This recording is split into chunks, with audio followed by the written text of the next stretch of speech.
Hey everyone, my name is Tanner McGrath with the Action Network, and I have 3 college football best bets for this Saturday slate. We'll start with Mike Calabrese of the Group of 5 Deep Dive, who loves the Old Dominion Monarchs, laying 5.5 points against Arkansas State this weekend. Arkansas State played fine against Grambling, they played a good 20 minutes against Ohio State, but the real defense showed up last week. They allowed 44 points, 550 total yards, forced 0 turnovers, and had just 2 sacks against Memphis in a blowout loss. And here comes Old Dominion, who has played a really tough schedule.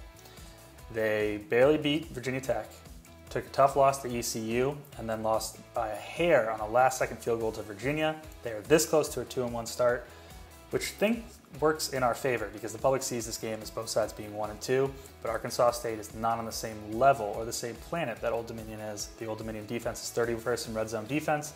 They're generating 2.7 turnovers per game. They're great in punt coverage, and at anything under the key number of 7, this is a line you want to pounce on right away. Our next pick comes from the Action Network's very own Colin Barnes, aka everyone's favorite degenerate Keg, who is laying -26 with UCF on the DraftKings alternate spread line at +170 against Georgia Tech this weekend. Unlike Dabo Swinney or Lane Kiffin, Gus Malzahn does not like to take his foot off the gas. Georgia Tech is a horrific team, specifically on the offensive line, and only returns 3 starters on the defensive side from last year. John Reese Plumlee can pass or rush for 300 yards 7 days a week and twice on Sundays.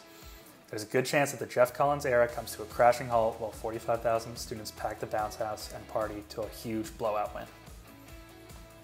Our final pick comes from our very own Cody Malmstrom, who's playing his favorite football team, the North Carolina Tar Heels, -1.5 against Notre Dame in Chapel Hill this weekend.